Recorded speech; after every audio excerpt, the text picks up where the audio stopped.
Pronto, rodando.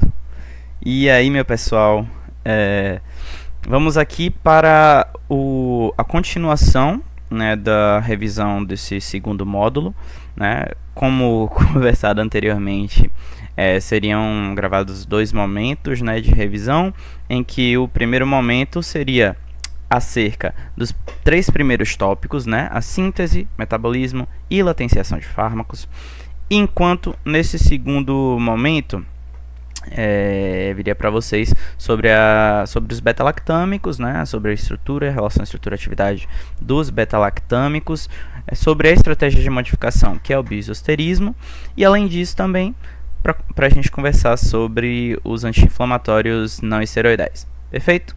Então hoje vamos prosseguir para os beta-lactâmicos de início, e para me auxiliar, né, eu tenho minhas queridas aqui assistentes, como vocês podem ter percebido, e uma delas inclusive é de crochê, maravilhosa. Então, os beta-lactâmicos, né, que eles são? Eles são antibióticos, né, que foram desenvolvidos inicialmente ao acaso, né, a descoberta dos beta-lactâmicos é considerada uma descoberta ao acaso a partir da descoberta da penicilina, né, que teve toda aquela história, né, de deixar uma janela aberta, e aí em que como é o nome dele? O Fleming deixou uma janela aberta, e aí deixou as placas também, as placas de Petri dos experimentos que ele estava desenvolvendo expostas, e ele foi lá e percebeu que em algumas placas, né, em que houve um crescimento fúngico, ao redor desse crescimento fúngico havia um halo, e esse halo era justamente um halo representativo de onde houve a inibição do crescimento bacteriano, né, e a morte, por assim dizer, das bactérias que estavam ao redor daquele fungo, né, o fungo conhecido como Penicillium notatum, né? E aí, a partir disso, né, muito se conversou, muito se desenvolveu, e conseguiram isolar a querida penicilina, que tem como principal atividade, na verdade, tem como principal atividade essa atividade contra bactérias, né? Mas como é que a gente chega na explicação de como esses antibióticos funcionam, de como essa classe de antibióticos funciona? Inicialmente é importante a gente lembrar como é que funciona a parede celular bacteriana, né? A parede celular bacteriana, ela é constituída, né, por uma cadeia longa de peptídeos, né, formando a estrutura do peptidoglicano, né? E aí, seguido de várias repetições desses peptidoglicanos, é formada aquela camada espessa, né, que a gente conhece principalmente nas bactérias gram-positivas, que são aquelas que apresentam parede celular, né, externa, né? As gram-negativas apresentam somente uma parede celular bem fininha no interior, né, abaixo da membrana celular, se não me engano. Depois eu vou lembrar disso aí. Mas ela é constituída principalmente abaixo da camada de lipopolissacarídeo, eu lembrei. Ela é constituída principalmente por NAG e por NAN, né, que são os 2 peptídeos responsáveis por constituir essa estrutura. E aqui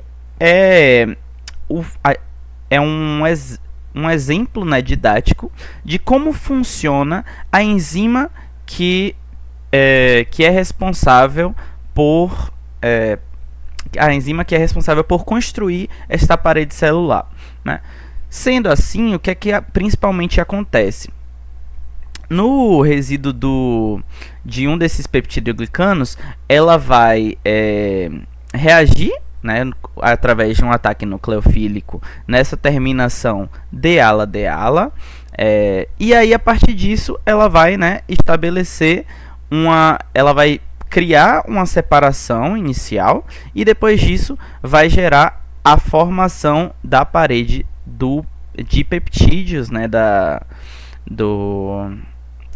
parede celular da bactéria, né? E aí, desculpa, eu acabei pulando aqui um pouquinho. Eu adicionei um slide, mas acabei pulando um pouquinho.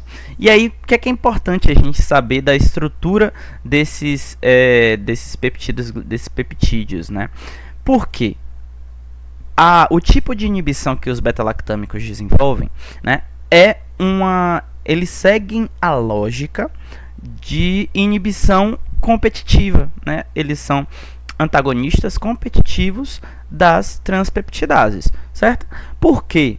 Porque se vocês compararem, né, nessas estruturas, tanto nessa estrutura que está aqui no plano, né, 2D, quanto essa aqui que está mais tridimensional, dá para a gente perceber que existe, que existe uma similaridade estrutural entre o principal substrato, né, das transpeptidases, né, que é o NAM, e com no caso aqui é uma representação da penicilina, né, mas com os beta-lactâmicos no geral, né, e com outras penicilinas também existe essa conformação, né, muito semelhante, que vai fazer com que ocorra, né, essa enganação das transpeptidases para fazer com que então desenvolva-se essa inibição, que neste caso é uma inibição de característica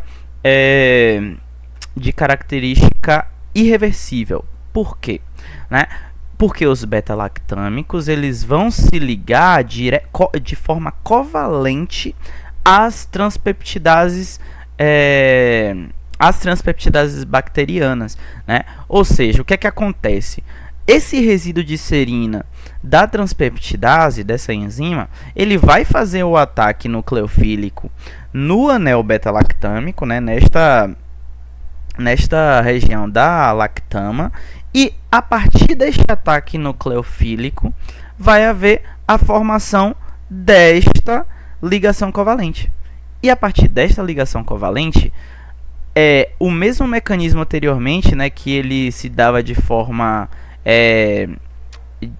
rápida, né, que era hidrolisado de forma ácida para terminar de formar a parede celular, aqui dessa vez não tem a complementariedade necessária para prosseguir, né, esse anel, que é o anel tiazolidínico, ele vai gerar um bloqueio para terminar de se ligar nas cadeias de peptídeos, né, o que então vai gerar, né, um bloqueio, né, irreversível, e que por consequência vai levar a bactéria não conseguir terminar de sintetizar da forma ideal a sua parede celular, o que vai ocasionar a morte, né,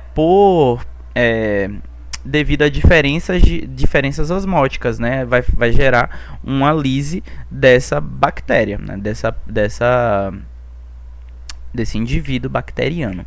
Aqui eu trouxe anteriormente, né, só para mostrar a vocês como que é feita de forma biosintética, né? Vamos lembrar que os beta-lactâmicos, as penicilinas, né, principalmente, a origem delas vem de fungo, né? Então é um tipo de fármaco que tem uma lógica biosintética, né? Não foi só sintetizado, né? Ele foi produzido por um indivíduo vivo e depois seguiu sua vida, né? Depois seguiu sua vida de desenvolvimento. E esta lógica para constituir a penicilina que está aqui na direita, né? Com esse radical R, que podem haver diversas substituições, e a gente vai conversar sobre isso mais na frente. Ela é feita principalmente pelos dois aminoácidos, né? Pela cisteína e pela valina, né? Através desta reação de união deles dois, formando o anel beta-lactâmico e o anel tiazolidínico, aí a gente tem, né, a formação da penicilina. O problema dessa estrutura é que o problema e a vantagem, né, na verdade, é que é uma estrutura que ela é rígida, né? Toda ela é cíclica, porém esta ciclização, né, leva a um tensionamento. Um anel de 4 membros, né, na química orgânica, a gente conhece, né, que vai levar a uma repulsão maior, né, entre essas nuvens eletrônicas que tem preferência em estar em um ângulo que é um pouco maior que esse ângulo de 90 graus, e esta tensão, né, vai fazer com que esta molécula seja necessariamente bem reativa. Sendo então bem reativa, isso vai favorecer que ela, né, sofra esse ataque, né, nucleofílico das transpeptidases, mas também vai levar a outros problemas que a gente vai discutir quanto a suscetibilidade dessas moléculas quando a gente for discutir um pouquinho mais de relação estrutura-atividade. Quanto a indicações, né, dos beta-lactâmicos, eles são indicados para meningites bacterianas, né, e aqui falando principalmente das penicilinas, né, para infecções em ossos, né, as osteomielites, né, as pioartrites, né, quando ocorrem infecções em articulações, tecidos moles, peles, faringite, bronquite, infecção em vias urinárias, né, entre outras, né, são substâncias, né, são fármacos que, depois de descobertos, foi literalmente uma revolução, na época, principalmente por ser um contexto, né, um contexto mais antigo, né, próximo à Segunda Guerra Mundial, e aí houve, né, um impacto gigantesco em ter a possibilidade de recuperar soldados que antes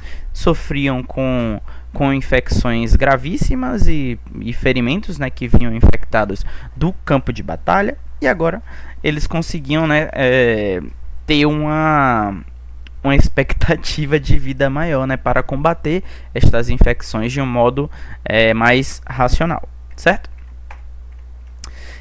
E aí o que eu falei, né, quais são esses principais desafios, né, nessa relação estrutura-atividade, né, para que uma penicilina desenvolva o seu mecanismo molecular de ação da forma completa, né?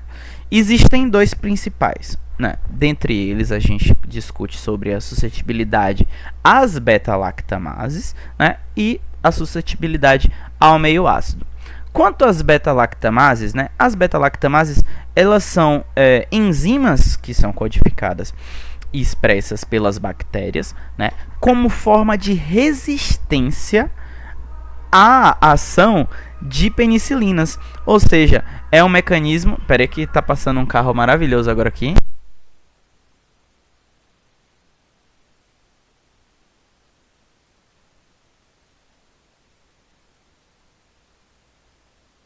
Pronto, a rocha tá ótimo.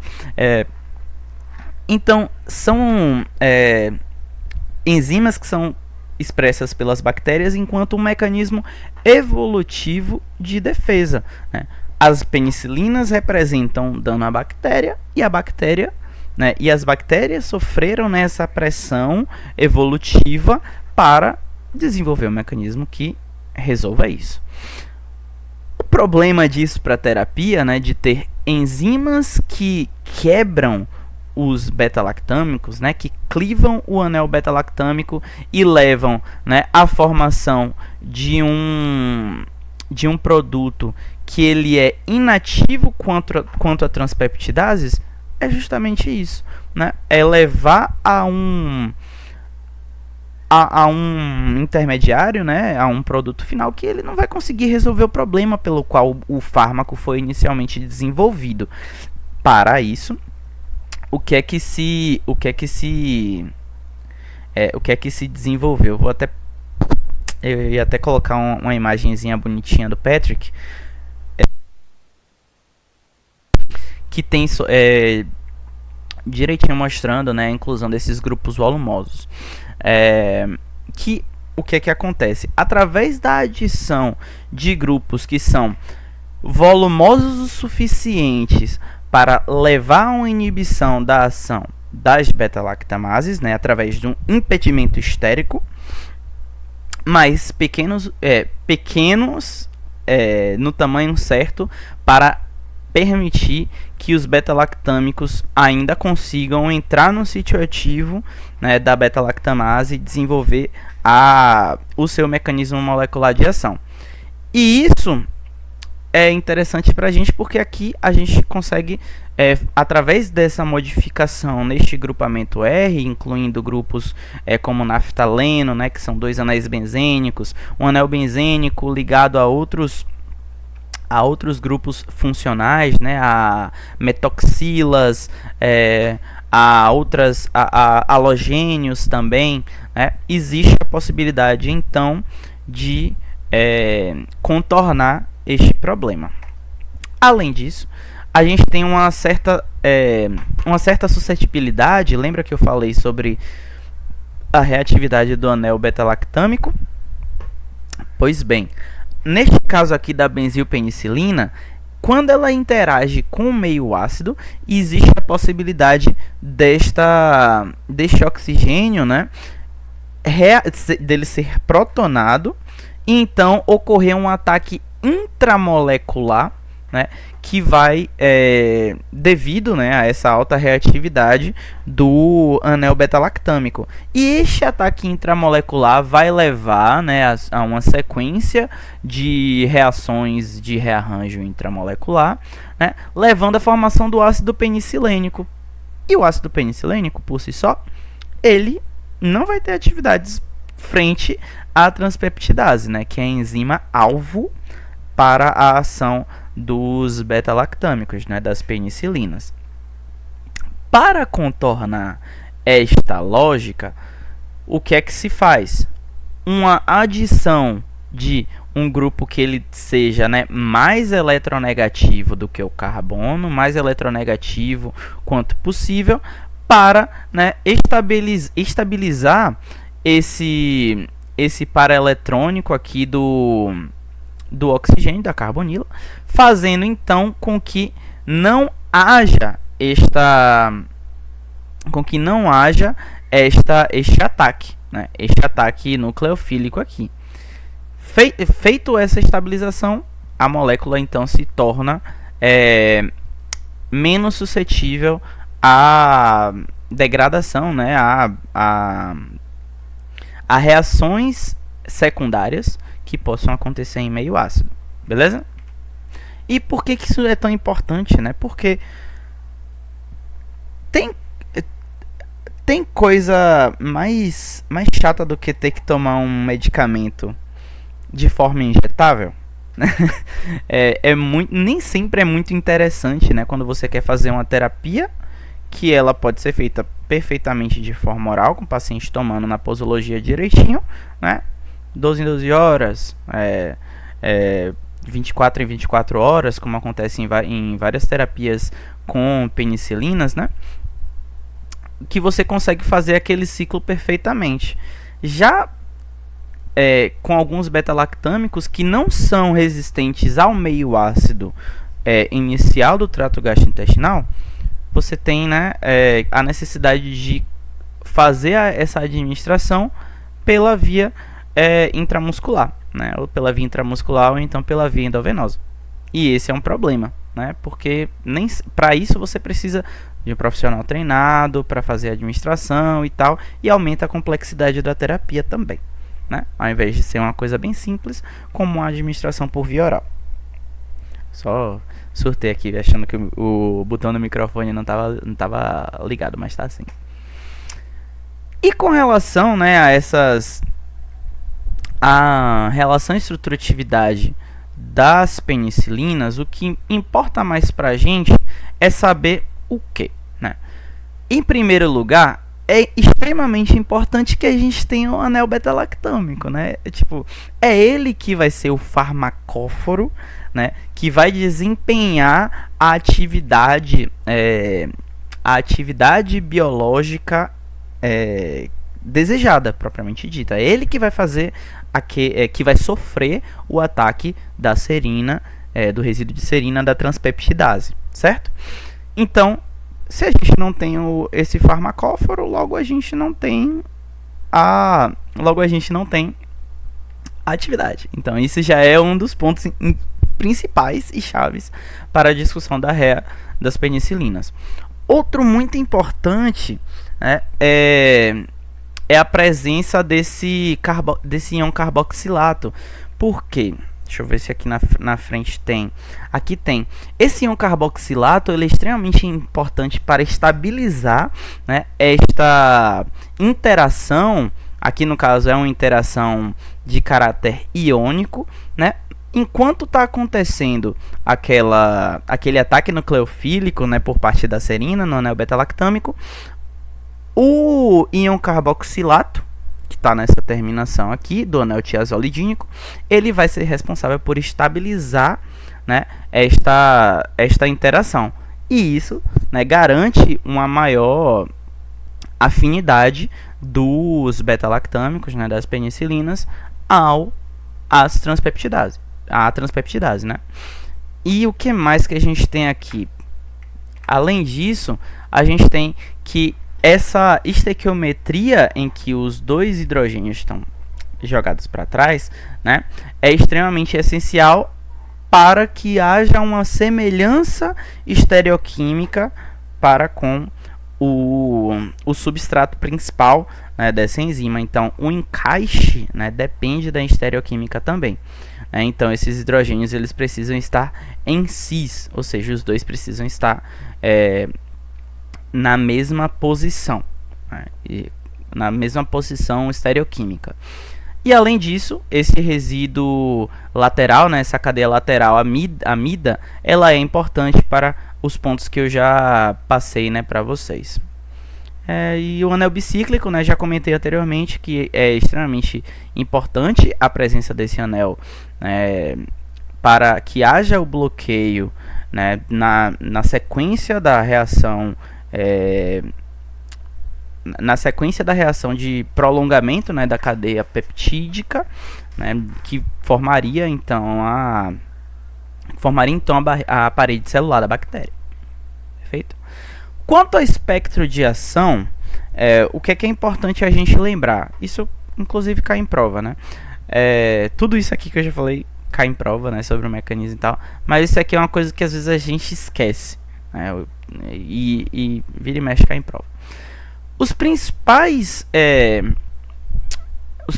a principal característica que vai diferenciar, né, se um beta-lactâmico, se uma penicilina, ela vai ser importante para interagir com bactérias gram-positivas ou gram-negativas, é a presença de grupos ligados, né, a esta cadeia lateral. Se você tem a presença de muitos grupos polares, existe a possibilidade desta molécula, por afinidade, né, e por estabelecer ligação de hidrogênio, né, com moléculas de água e tal, e por afinidade também, estes grupos vão ser capazes de atravessar canais, né, que são canais pelos quais as moléculas de água conseguem passar, né, para o interior das bactérias. Aí os beta-lactâmicos que tem muitos grupos polares conseguem atravessar também, né?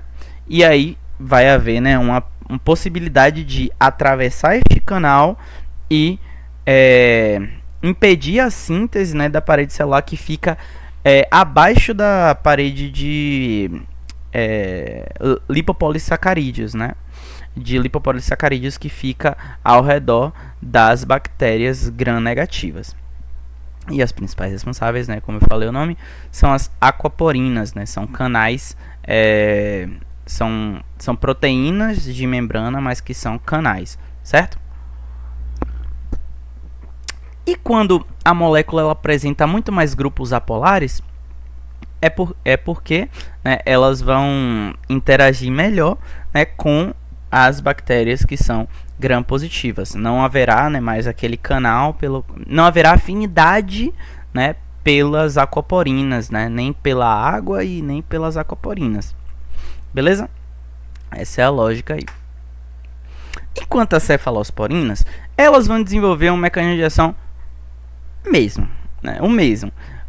O farmacóforo vai permanecer sendo, né, o anel beta-lactâmico, né? E a questão é que a diferença, né, grande assim, é que agora não é mais o anel tiazolidínico. O anel que está presente é o anel de hidrotiazolidínico, né? E agora ele também tem a presença, né, dessa ligação dupla aqui, né? E também é importante dizer que é um anel maior, é um anel com 6 membros e que apresenta menor tensionamento.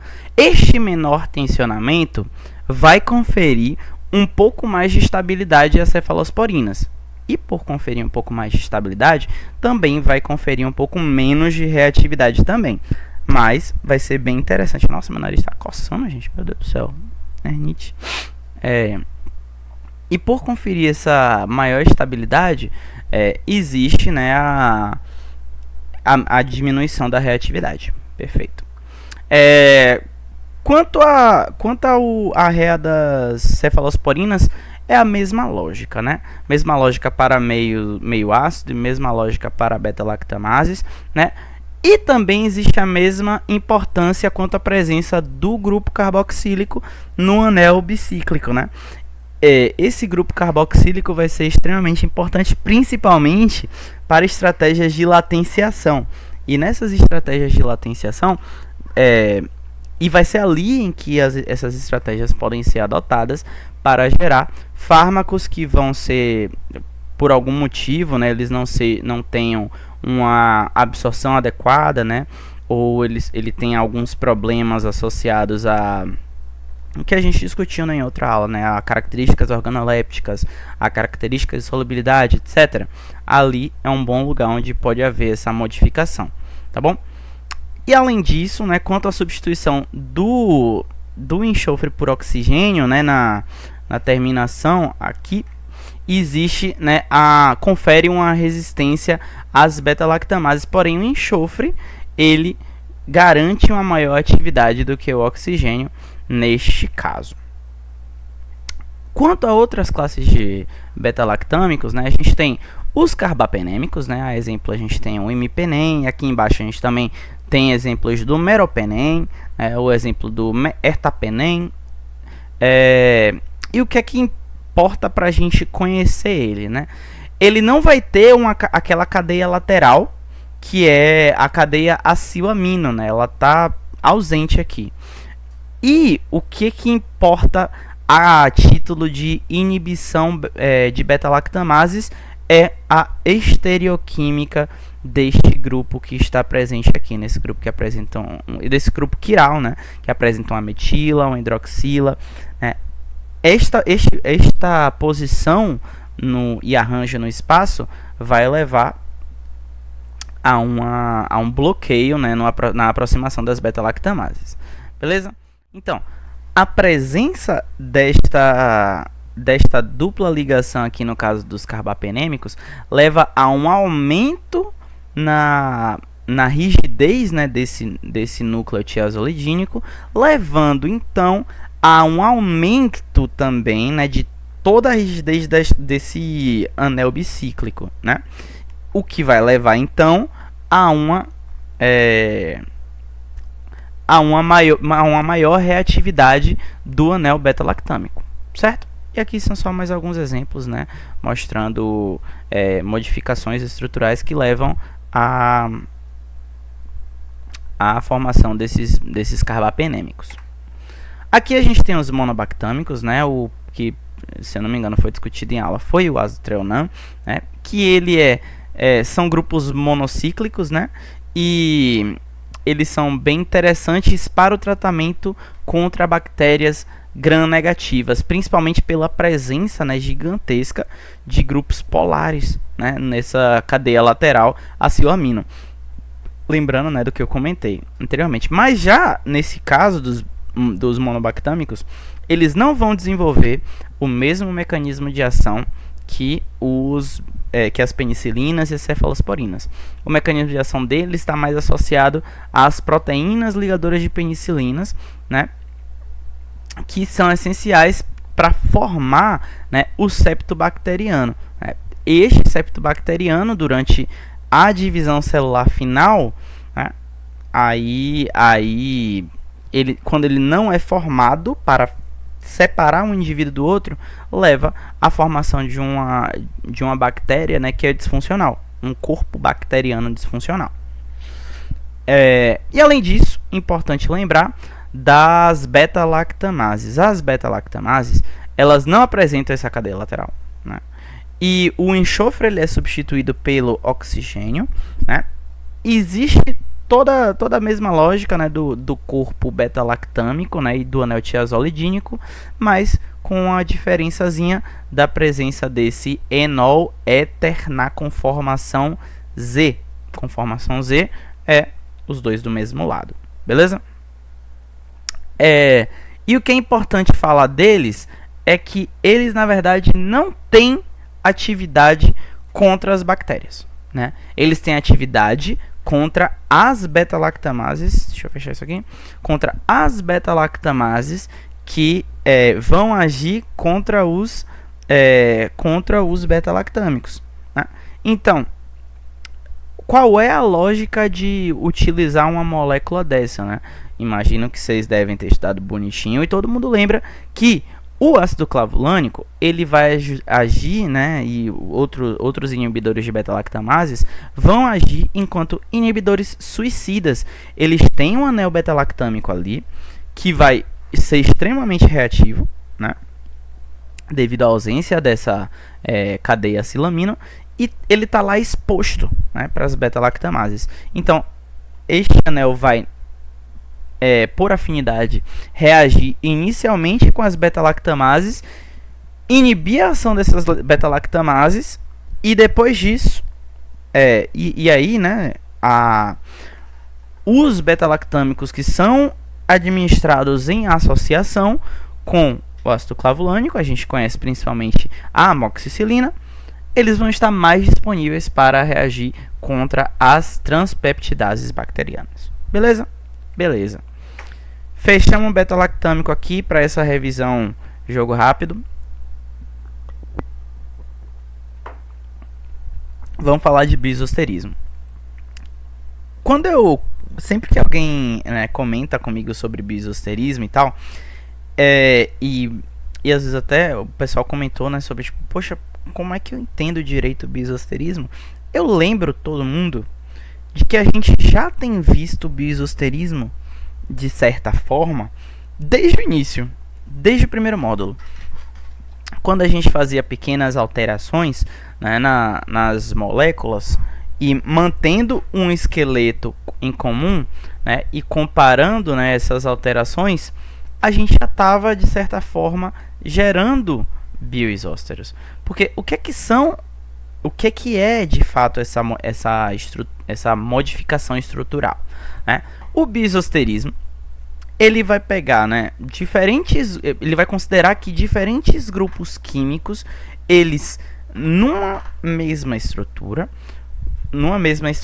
né, que é fixada, por assim dizer, no mesmo esqueleto que é fixado, eles podem ter atividades semelhantes, né, atividades biológicas semelhantes, e portanto pode haver, né, uma equivalência na atividade farmacológica, né? E aí o que é feito, né? Qual é a lógica principal do bisosterismo?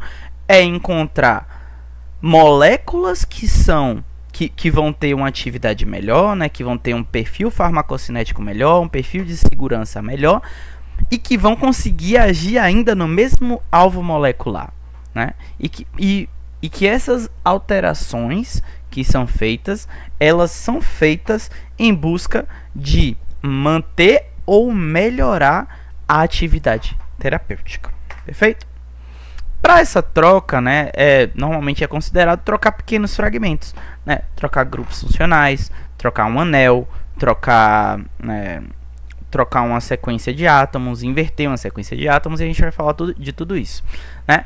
Mas para isso é importante que a gente conheça qual é a parte da estrutura essencial para a atividade farmacológica. Se a gente não sabe qual é a estrutura essencial para a atividade farmacológica, como é que a gente vai fazer modificações estruturais racionais? Beleza? Então a gente precisa saber qual é o farmacóforo. Isso que é extremamente importante. E essa substituição, né, ela é feita e classificada de algumas formas diferentes, né, que a gente vai comentar agorinha, porque vai considerar o tamanho do átomo, a forma do átomo, a eletronegatividade, qual é a carga elétrica dele, né? Se vai mudar de um átomo para dois átomos, se vai haver uma diferença na quantidade de átomos, se vai haver uma diferença no perfil de valência destes átomos, entre outros. Vamos em frente. Como objetivos, né, eu já comentei sobre alguns, né?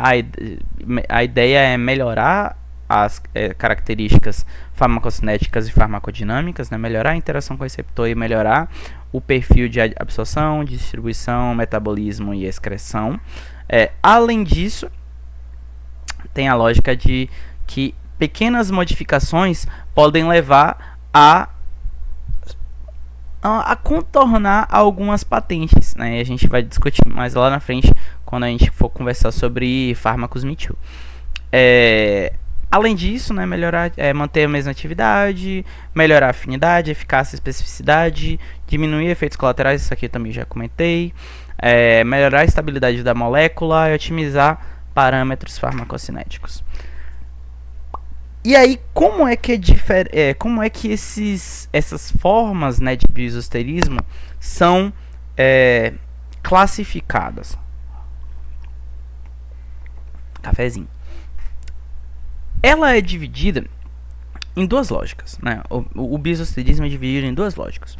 Uma lógica é a clássica, em que se atém às regras clássicas de modificação, e a outra, ela segue lógicas não clássicas, né? Porque não vai mais considerar essas modificações estruturais pensando nas regras que foram estabelecidas inicialmente quando o bioisosterismo foi postulado, né? E quando ele foi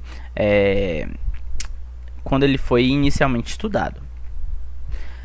A primeira dessas regras, né, que vai configurar o bioisosterismo clássico, é a regra do hidreto de Green, que ela considera, né, as modificações entre átomos de colunas diferentes da tabela periódica, mas que para passar de uma coluna para outra, basta considerar que existe a adição, né, de um pseudoátomo, né? E aí é como se a troca de um átomo de carbono para um átomo de nitrogênio fosse equivalente à adição de um pseudoátomo de hidrogênio no carbono. E aí a gente segue adicionando, né? Segue essa adição. A troca de um nitrogênio para um oxigênio é como se tivesse adicionado um hidreto, né, nesse hidrogênio. Ou é como se tivesse adicionado dois hidretos no carbono. E assim sucessivamente. E aqui, né, quando se obedece, né, esta regra, aí a gente considera que houve uma troca, né, baseada na regra de Green. Outra regra, né, isso aqui eu acho que é de um artigo de modificações estruturais em benzodiazepínicos, se eu não me engano, ou é de bioisosterismo, mas ele mostra também modificações estruturais em benzodiazepínicos. Isso aqui é uma tabela que mostra bioisósteros, né, obtidos baseados no número de valência.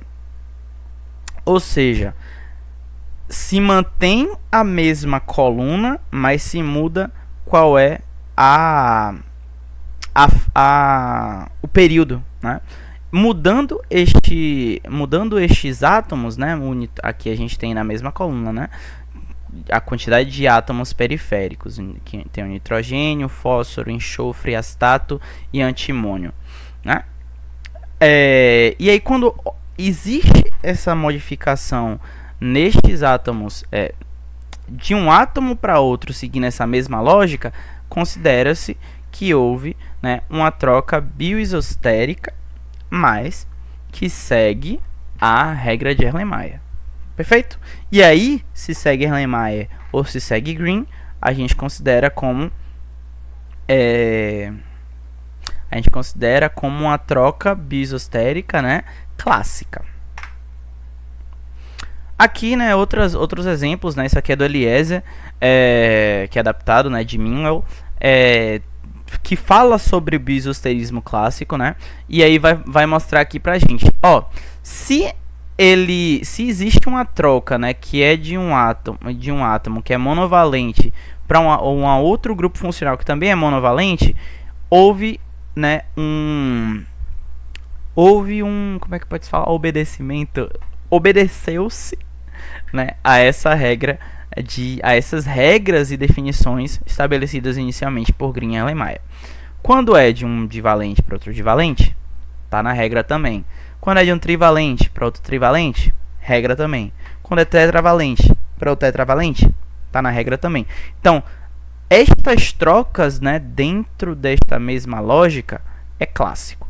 Quando é uma troca que é fora desta lógica, que a gente vai ver agora, aí já não é mais clássico. Vamos lá. Eita, essa figura não ficou legal não, mas é da Eliezer também. O bisosterismo, quando ele é não clássico, ele considera, né, a inclusão de átomos, né, com números totalmente diferentes e configurações eletrônicas, né, e propriedades de volume, de tamanho, completamente diferentes também, mas que ainda assim permitem que a molécula nova obtida, o bioisóster obtido, ele tenha uma atividade semelhante à original, né? E aqui a gente tem exemplos de trocas, né? Quando é não clássico, aí é todo mundo se trocando, né? Aí é a possibilidade, quer dizer, o céu é o limite, a criatividade humana é o limite. E aqui a gente tem um exemplo desses dois compostos, né? Esse aqui é o 2-deoxi, é o ácido 2-desoxiuridílico, né? Que ele vai ser extremamente importante, né? Não só para a síntese do DNA, mas também para a síntese do timidilato, né? Que futuramente vai ser extremamente necessário, né? Na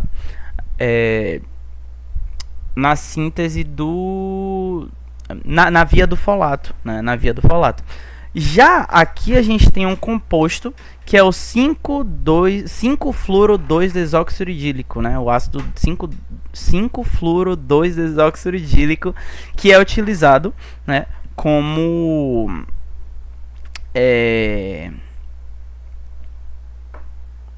lembra, Clema? Como antineoplásico, né? Como antineoplásico. E aqui, a partir das modificações que são feitas aqui embaixo, se obtém, né, outros derivados da 5-fluorouracila. Um dos derivados que a gente tem hoje é a capecitabina, né? E aqui a gente tem um exemplo, né, de como este fármaco, né, desta forma, ele impede o prosseguimento, né, da síntese do timidilato, né? Porque uma das principais vias de inibição desse querido aqui é inibir a timidilato sintase, que normalmente aconteceria, né, se não houvesse essa inibição. E a troca que aconteceu, né, foi a troca de um hidrogênio que estava presente aqui em cima, né? Esse hidrogênio estava presente, aqui estava tudo certo.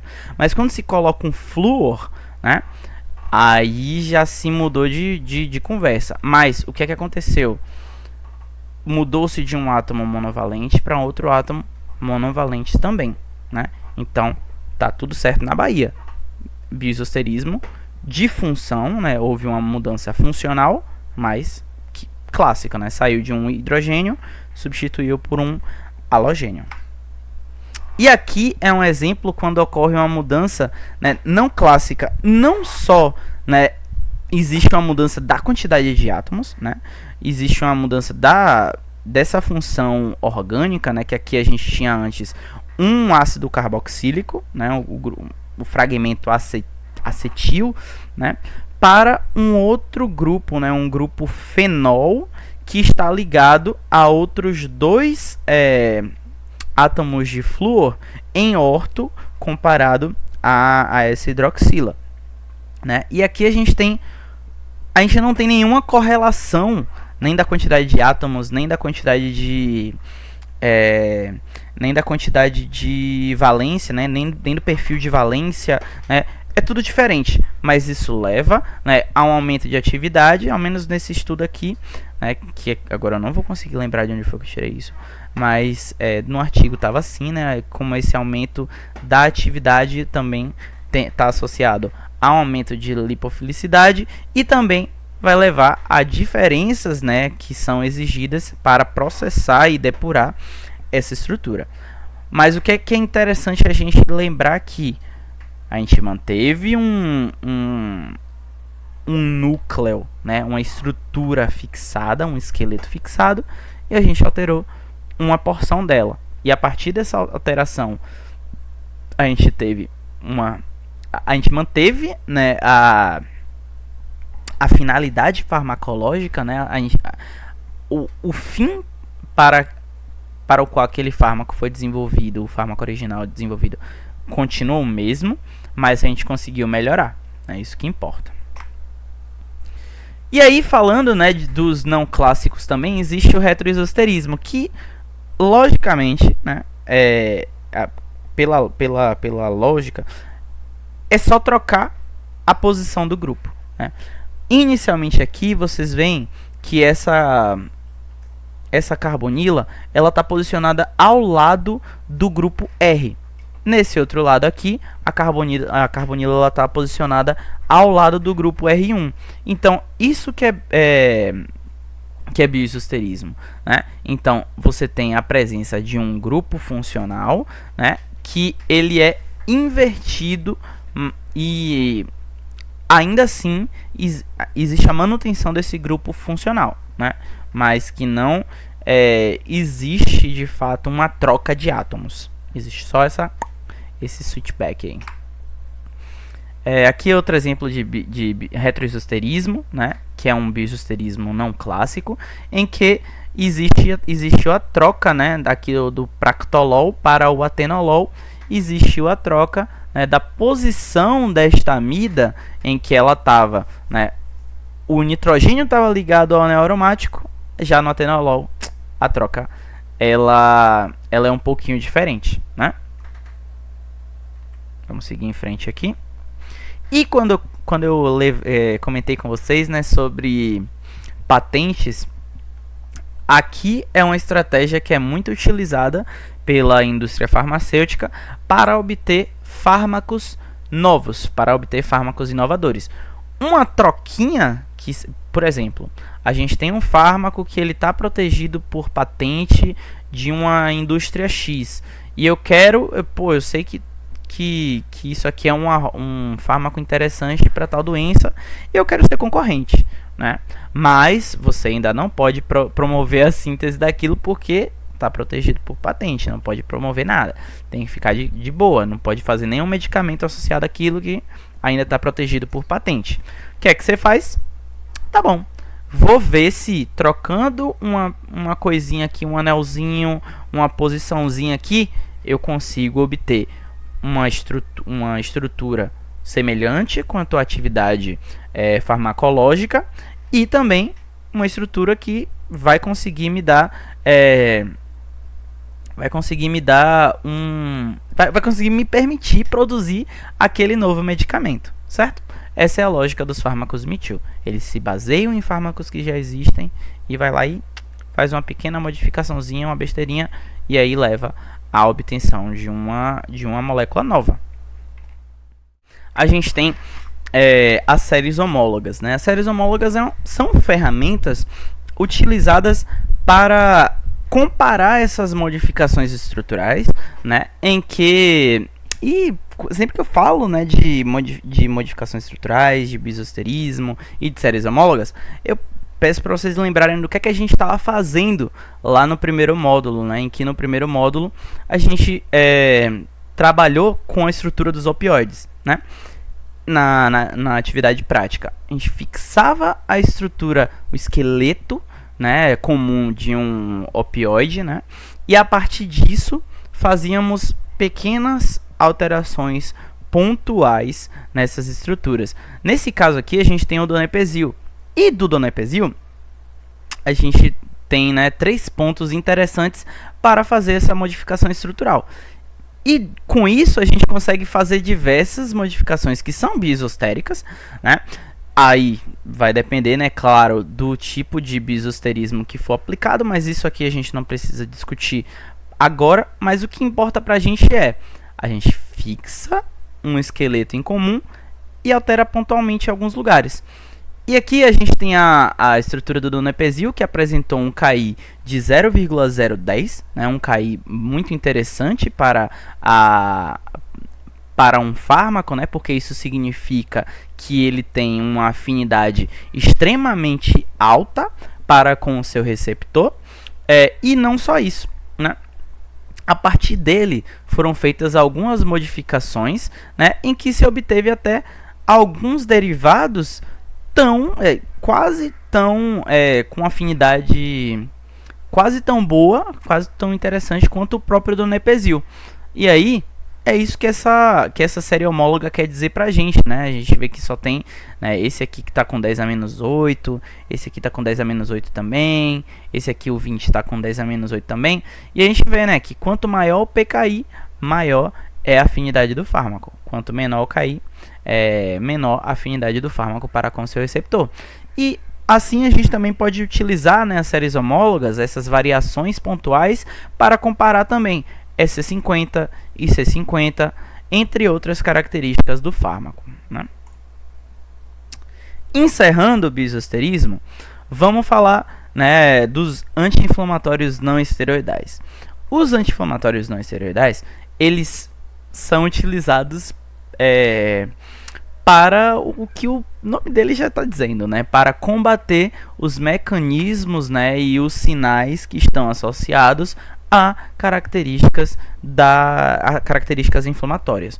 Então, a lógica é combater a hipertermia, né? É fornecer uma regulação térmica, combater os estímulos da dor, combater o inchaço também, combater a vermelhidão e, em alguns casos, né, esse também é um dos sinais da inflamação, se possível, melhorar características de perda de função. Aqui já é quando a inflamação, né, já está bem avançada, mas esses são os 5 sinais cardinais, né, da inflamação: calor, dor, edema, rubor, perda de função.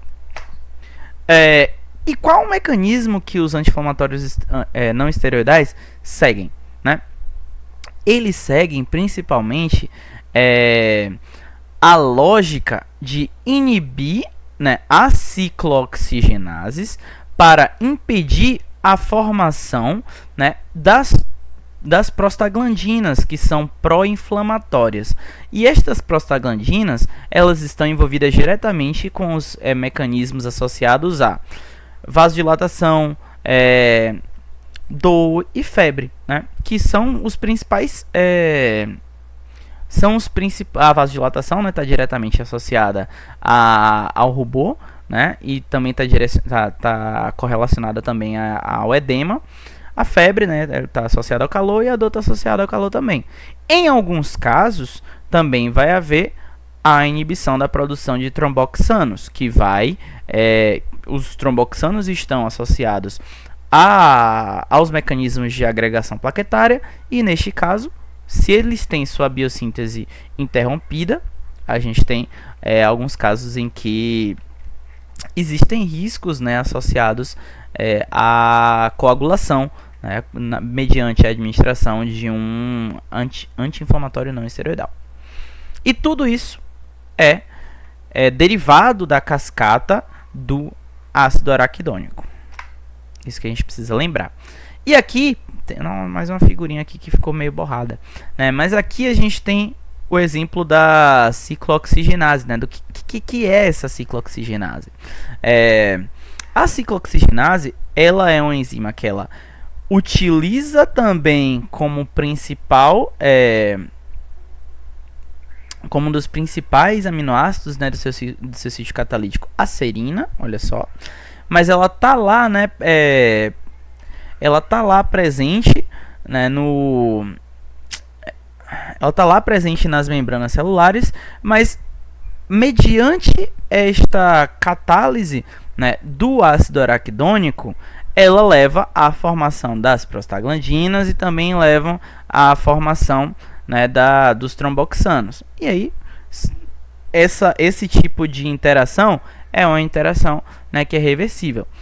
Quando a gente tem uma inibição deste sítio catalítico das ciclooxigenases, o que acontece? O ácido aractônico não consegue entrar, logo o ácido aractônico não consegue ser processado para que haja a formação, né, e continue-se a cascata da produção de prostaglandinas e tromboxanos. Perfeito. Aqui é um exemplo, né, em que existe a inibição da ciclooxigenase através da inibição irreversível causada pela aspirina. A aspirina leva à acetilação deste resíduo de serina, levando então à formação, né, de um sítio catalítico que está permanentemente obstruído. E essa enzima, então, ela é inutilizada. E aí, ainda aproveitando para comentar sobre as ciclooxigenases, qual a importância de cada uma delas, né? Para que serve a COX-1, para que serve a COX-2, né? A COX-1 ela está diretamente ligada a mecanismos de homeostase. Ela está diretamente ligada a mecanismos que são extremamente necessários para a manutenção do funcionamento normal de órgãos, tecidos, etc. E também diretamente correlacionada com a agregação plaquetária, né?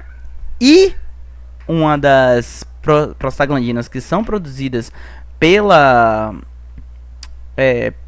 COX-1 é a prostaglandina, né? Inflamatória, prostaglandina, esse eu não vou lembrar agora o que é, mas é PGI2. E essa PGI2, ela está diretamente correlacionada com a manutenção, né, da integridade do endotélio do epitélio estomacal, né? E o que acontece, né? No caso da COX-2, voltando, na COX-1, esta produção de enzima ela é mantida o tempo todo, porque é uma enzima que é extremamente necessária para o funcionamento do corpo. No caso da COX-2, ela normalmente tem a sua expressão associada a quadros inflamatórios. Então, a COX-2 ela está diretamente correlacionada com a ocorrência de algum evento, né? Ocorreu algum evento, né, de lesão, de uma pancada, uma inflamação, etc., né, um esforço excessivo. COX-2 tem a sua expressão induzida para que ela, né, comece a atuar. Mas ela também é constitutiva em alguns tecidos, né, principalmente no tecido do sistema nervoso central, nos rins e no epitélio vascular. Além disso, está associada ao controle direto da dor, né, da dor em excesso, da dor nociceptiva e também da dor e também da inflamação, claro. E aí existem esses dois termos, né, em que se diz que a COX-1 ela é constitutiva e a COX-2 ela é indutiva. Enquanto isso, a COX-3 ela está presente, né, em condições normais de temperatura e pressão no sistema nervoso central, mas ainda não se tem mecanismos de inibição dessa COX-3 muito bem estudados para demonstrar como a inibição desta ciclooxigenase consegue, né, promover o alívio da dor e da febre, que é principalmente onde ela está correlacionada. Como é que essa inibição vai levar à resolução de quadros de dor e febre. Aqui a gente tem uma figura que demonstra, né, como é que é a diferença dos sítios catalíticos, né? Aqui a gente tem a COX-1, né, um esquema, né, da COX-1 que mostra em que o resíduo catalítico, né, ele está disponível para ser acessado, o resíduo comum entre elas duas, mas que o bolsão lateral, que também tem características importantes para estabilizar a ligação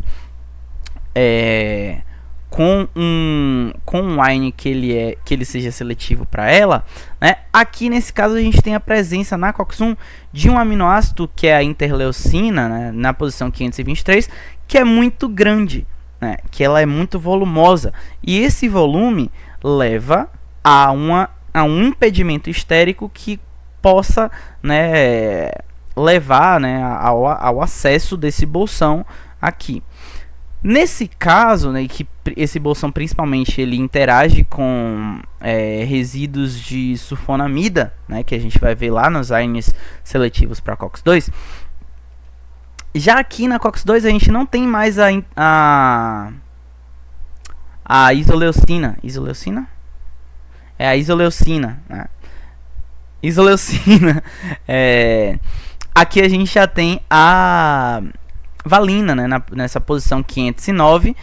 E como a valina na posição a valina que está nesta posição, que é correspondente à isoleucina na posição 523, isso permite um acesso ao bolsão lateral, né? E aí aqui estes resíduos, né, de aminoácidos que estão presentes, né, fenilalanina 518, arginina 513, histidina 90, estes aqui eles conseguem formar as ligações de hidrogênio que são específicas, né, na interação de AINEs seletivos para COX-2, beleza? E que principalmente vai ocorrer com as cadeias laterais de sulfonamidas. Então, a principal característica dos AINEs é a presença desse grupo carboxílico, né? Ou um isóstero desse grupo carboxílico, como a sulfonamida. Mas você vai sempre ter um grupo que ele é ácido. Você vai sempre ter um grupo que tem uma característica ácida ali presente, que vai ser similar e que vai mimetizar a subunidade ácida do ácido araquidônico. E os principais aminoácidos que vão ser responsáveis por essa interação são arginina, tirosina e serina, que estão presentes, né, neste resíduo catalítico indicado aqui nessa figura didática. Tá bom? Para a gente começar a falar sobre os AINEs, né, eles se classificam em dois tipos. Principalmente os AINEs que são seletivos para COX, na verdade, os AINEs que não são seletivos, né, que eles vão atuar COX-1, COX-2, e a gente vai ter também os AINEs que são seletivos para COX-2. Quais são eles, né, quando a gente fala de AINEs não seletivos? A gente tem os salicilatos, os derivados de ácido acético, os derivados de ácido propiônico, os fenamatos e os derivados de ácidos enólicos, beleza? Vamos falar de cada um deles aqui e de suas peculiaridades quanto à relação estrutura-atividade. Os salicilatos, né, eles têm uma característica clássica, que é essa semelhança quanto ao ácido salicílico, aquele derivado, né, inicialmente isolado a partir do extrato da salixalba. O que se tem, né, de mais interessante de comentar sobre os salicilatos é a obtenção por latenciação do ácido salicílico para o ácido acetil salicílico, que vai levar a este mecanismo molecular de ação quanto a um ataque que é bem até semelhante, né, quando a gente vai lembrar dos beta-lactâmicos, um ataque nucleofílico do resíduo de serina, só que agora na carbonila, né, que está presente na cadeia lateral, né, nessa cadeia lateral acetila. E aqui, depois de acontecer este ataque nucleofílico, libera-se o ácido salicílico e o resíduo de serina ele é permanentemente acetilado através de uma ligação covalente, é claro. E isso vai levar a uma inibição irreversível. A inibição irreversível que que o ácido acetil salicílico desenvolve dentre os AINEs, né, ele vai ser o principal que a gente vai lembrar enquanto inibidor irreversível. Todos os demais que a gente vai discutir aqui vão desenvolver, né, uma inibição que tem característica característica reversível. Perfeito? Vamos lá. Quanto à relação estrutura-atividade dos salicilatos, né, peguei esse aqui do... esse aqui é um material que estava na internet, né, sobre relação estrutura-atividade de anti-inflamatórios não esteroidais.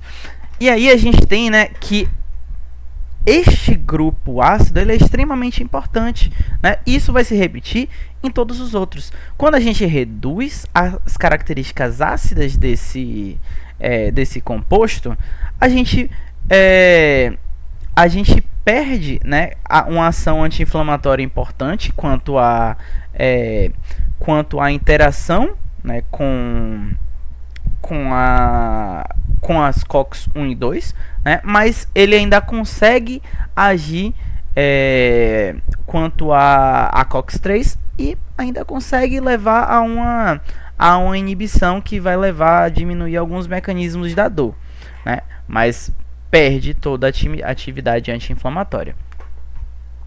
Sais associados a este grupo carboxílico, né, tornando isso aqui então um salicilato, vai diminuir o quanto que essa molécula é acídica, né? Isso vai diminuir danos principalmente vai diminuir danos ao estômago, né, ao tecido estomacal, né, porque forma soluções aquosas que são mais estáveis.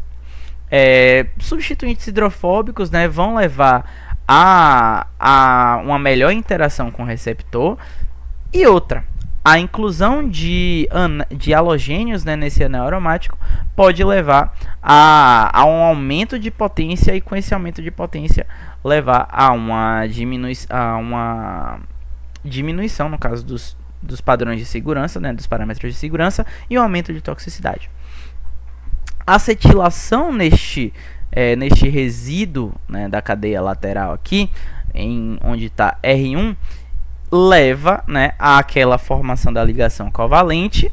E além disso, existe, né, quando esse átomo de oxigênio, né, ele na posição 6, ele não está presente, existe uma perda, né, significativa da atividade biológica.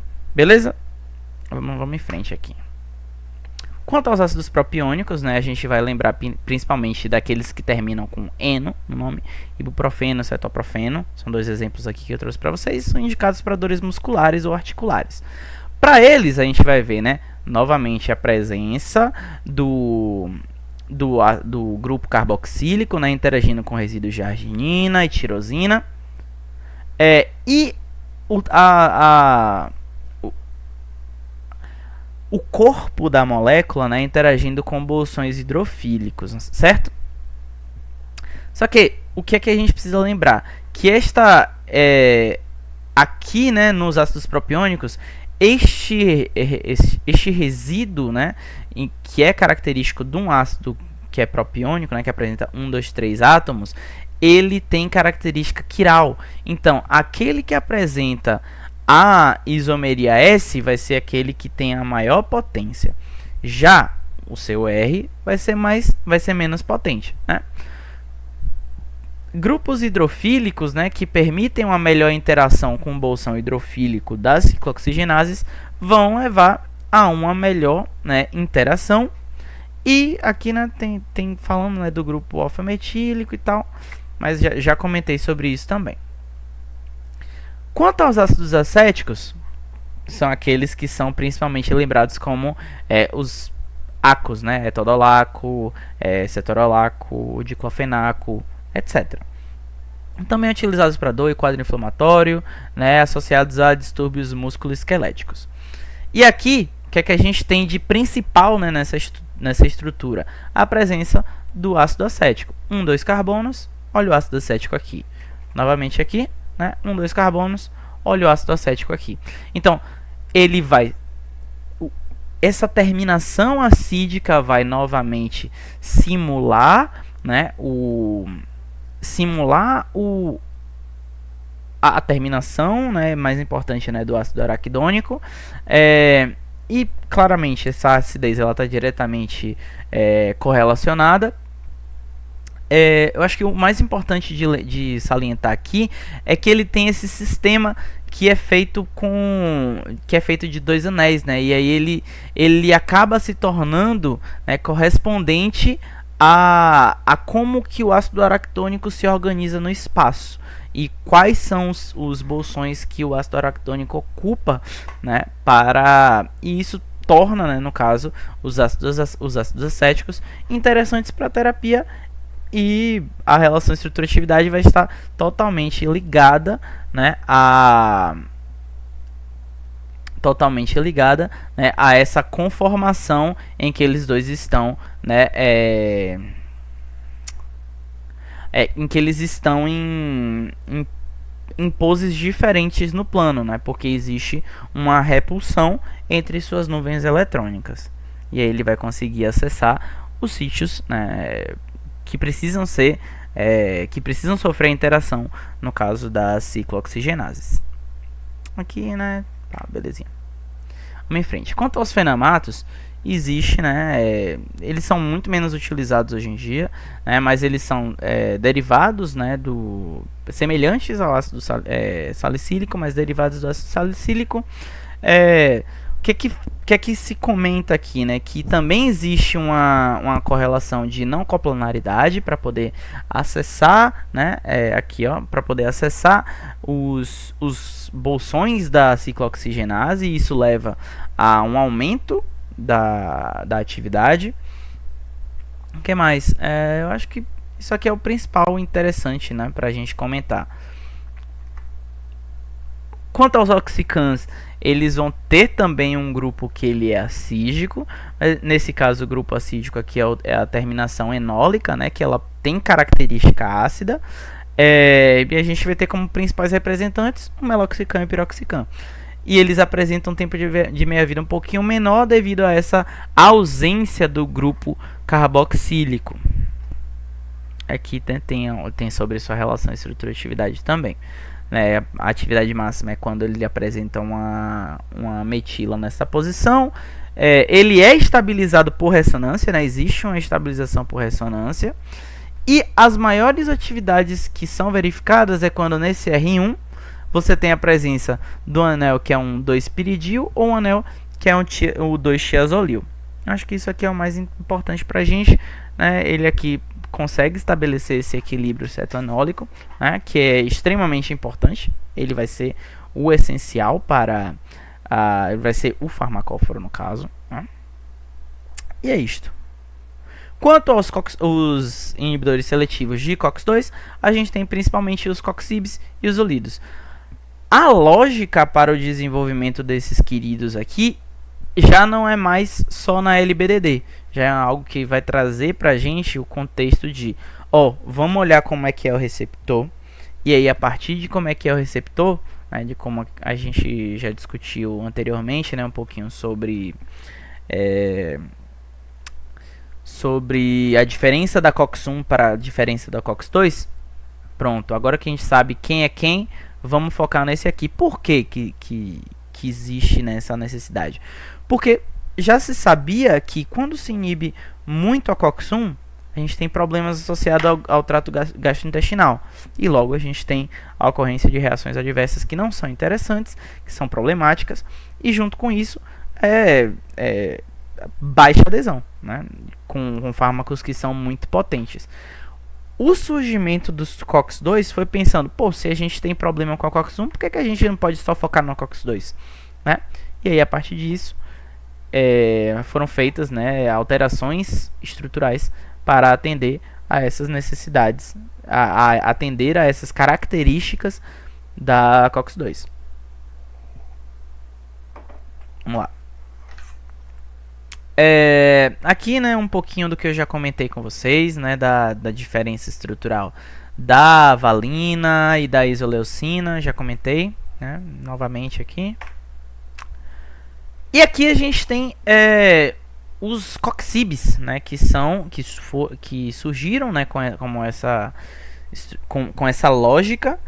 E o que é mais importante para a gente comentar sobre eles é a presença dos resíduos de sulfonamida, né? Esses resíduos de sulfonamida vão ser os farmacóforos no sentido dos AINES seletivos para COX-2, porque eles vão ser extremamente essenciais para a interação com o bolsão, né, com o bolsão disponível da COX-2.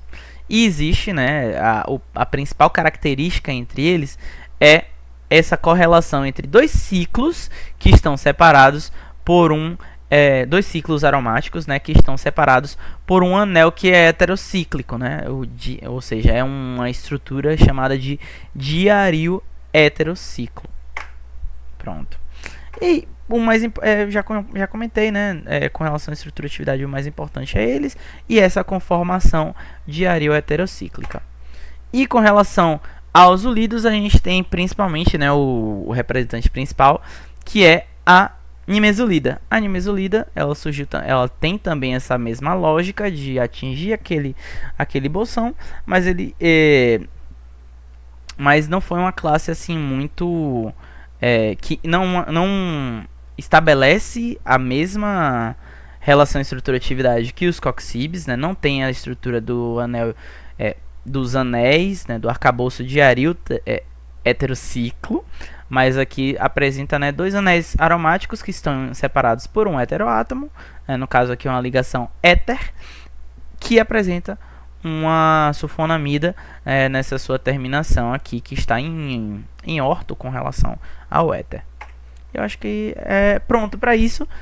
E para a gente finalizar, além dos que agem sobre COX-1 e que agem sobre COX-2, a gente tem o paracetamol e a dipirona, que são AINES atípicos que não apresentam necessariamente uma atividade com relação às COX-1 e COX-2.